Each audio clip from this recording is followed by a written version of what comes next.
Welcome to the Verdin Sports Show. I'm your host, Jacob Verdin, and today we have another LSU football spring practice highlight video. Make sure to hit the subscribe button before we go any further.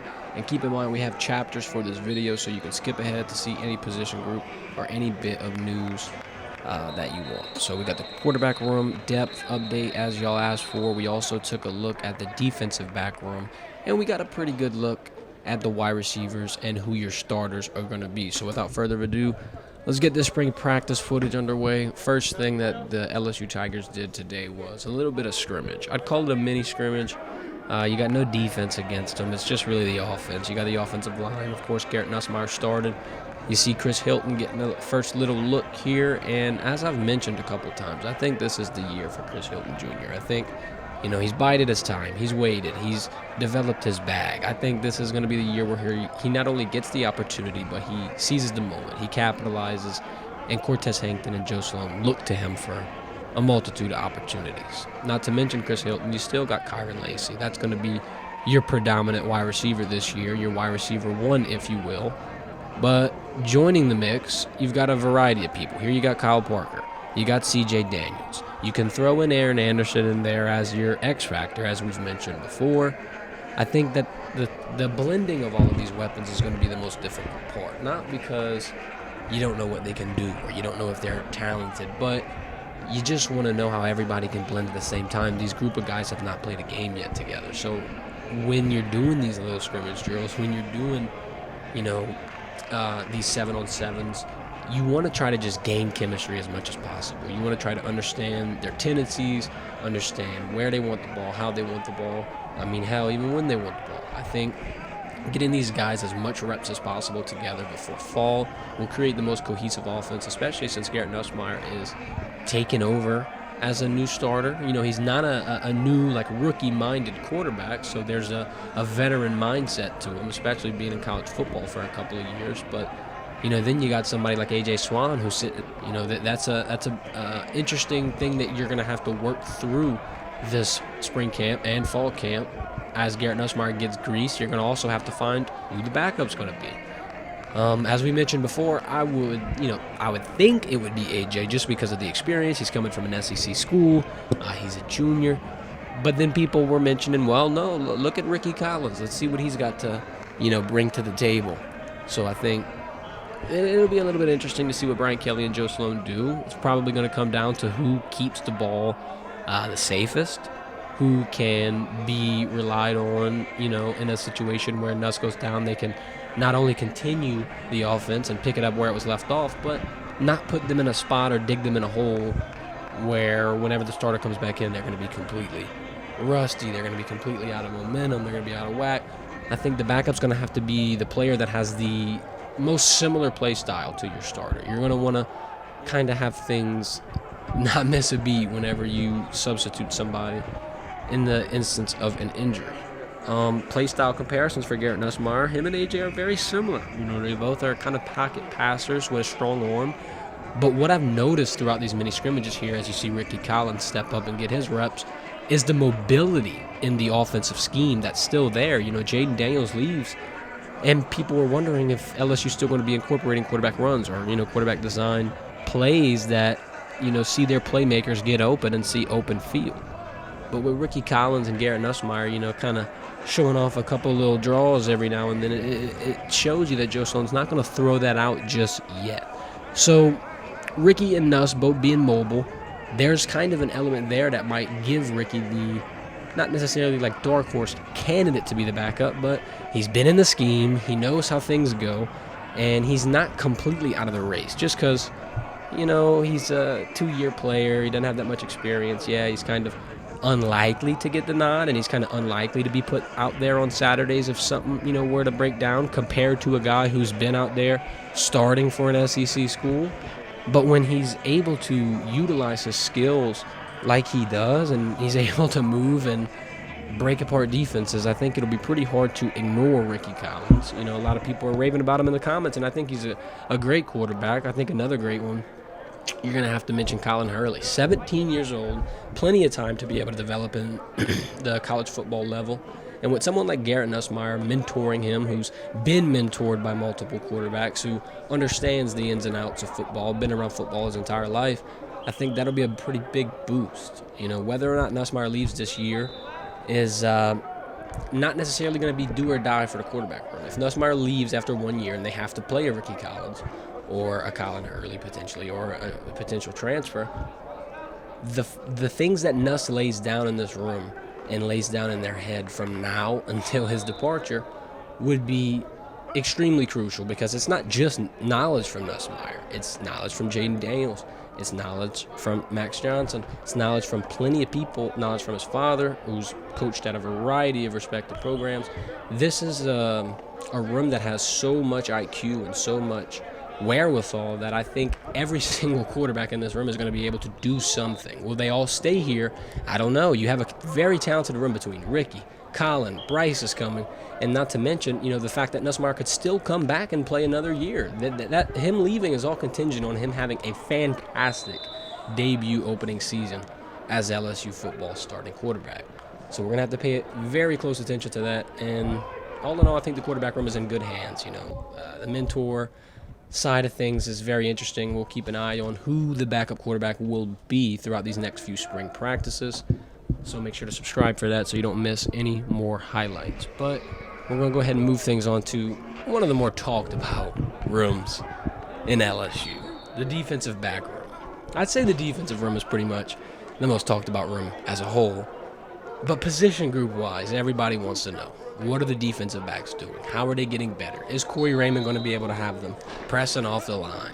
Are we still going to have rough secondary moments where coverages get busted? Well, I think from what we saw today, it's definitely a work in progress, but they're trending in the right direction, and they're trending there fast. They had several interesting drills here. You see them holding the towel, trying to prevent, getting handsy off the line, trying to just move with their feet and stay in front of the receiver.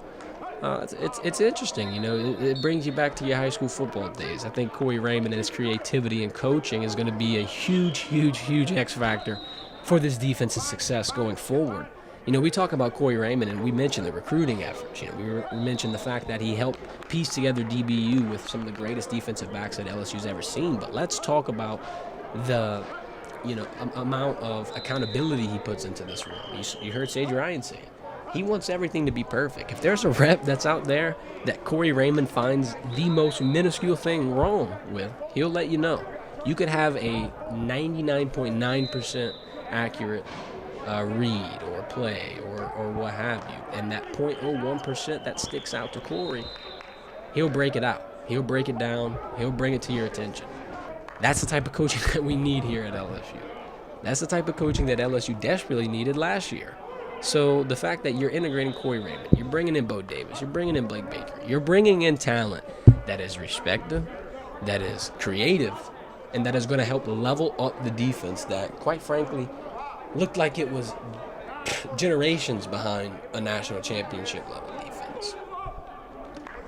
You hear many people say last year's LSU offense could have put them in a national championship picture. It could have put them as a potential favorite over Washington, who wound up being the runner-ups to the national champions. Those moments make you wonder, man, how far is LSU going to be from a college football playoff next year? Are they even going to be far at all? Are they going to be in it? Are they going to be competing for an SEC title? These are the questions that we're going to have to start asking as we see the defense improve more and more and more. Now, let's look at Blake Baker's coaching style. We're talking about Corey Raymond. We're talking about the creativity. One thing I like about Blake Baker is he gets active. He gets involved in the coaching. He's going to show you what he wants exactly. He's got cleats on his feet. When your coach has cleats on and he's getting active with you and he's breaking down on the turf and he's cutting and showing you exactly how it's done, that is hands-on coaching. I've never seen a coach wear cleats like that ever in general. But Blake Baker getting down, give him some pads, put him in a helmet. Let's see him take some, take some drills, take some hits with the guys. But all jokes aside, wide receiver room, you see Kyron Lacey, you see Chris Hilton. Of course, those are your number one and number two guys. That's your 1-2 punch. That's your last year's Malik and Brian. Here, you got Aaron Anderson and Kyle. Now, we talked about Aaron. He's probably going to be your 3 guy. And then I was like, well, it could be C.J. Daniels because he's a transfer. He's got the opportunity to prove himself, and he can probably, turn some heads. He's got a good frame, a good build, very talented. But then you see Aaron Anderson pull up and make noise. And I'm like, man, this guy, like G Sports said, hasn't been playing football for years, has to knock that rust off. And I think this is going to be the point where you get him to do that. I think this is the point where Aaron Anderson fulfills his potential, where he looks himself in the mirror and he realizes it's do or die. This is the year where LSU will put the ball in his hands, give him the most opportunities, and allow him to grow. I mean, the thing that sticks out to me the most about Aaron Anderson is the fact that Nick Saban told him on the field after the Alabama game he'd be playing a lot more if he stayed with the Crimson Tide. And, of course, the Crimson Tide inevitably went on to be one of the top 4 teams in college football. So I think that says, enough about Aaron Anderson to be able to show someone who doesn't know much about him the importance that he brings and the abilities that he has. He's a very, very fast receiver. Sure, he's undersized. Sure, he's small, but put him in the slot, and he'll mix up the defense horribly. He'll have every defensive coordinator wondering how the hell to cover Kyron Lacy, Chris Hilton, and Aaron Anderson. I think that you got a vertical threat. You got a one-on-one threat with Kyron Lacy. You got Chris Hilton, who's speedy, who can still get over you, who's still going to shape-shift and get all around and probably be a wide receiver 1 caliber talent. And then with the third wide receiver position, you're going to have somebody who can run over 21 miles per hour, someone who is potentially good enough to start for Alabama in a competing year. The depth in this room is off the charts. I think Cortez Hankton and Joe Sloan, they know exactly what they're doing in terms of keeping offensive production at LSU. I mean, let's look at the 2025 recruiting class. You got 11 commits. You got 8 of them on the offensive side of the ball. The 2025 recruiting class is insane. You got the number 1 quarterback. You got the number 1 wide receiver. You got the number 1 running back. You got the number 1 inside offensive lineman, thanks to Brad Davis in this past week. It seems that this team is trending in the right direction, and LSU is in a situation that nobody would have, thought they would be in a couple years ago. A couple years ago, you would think Brian Kelly would have a lot more trouble putting LSU in a position that they're in now, inheriting a dumpster fire of a team with very few scholarship players. In his first year, competes, beats Alabama at home, goes to the SEC title, turns everybody's heads, gets a double-digit win season. Moving into the next year, you keep up the momentum. You kind of have your rough patches. You have some tough moments, but you get a Heisman-winning quarterback. You get the double-digit win season. Sure, you don't go back to the SEC title. Sure, you don't get the college football playoff. But LSU was on the brink of success. In the first 2 years of Brian Kelly, you can't complain. When you were going above 500 with Orgeron, you were barely scraping the surface of your potential. You're not anywhere near playoff contention. Sure, you might get a bowl game, but you're not anywhere near the prized possession of what an LSU fan wants to see raised in January.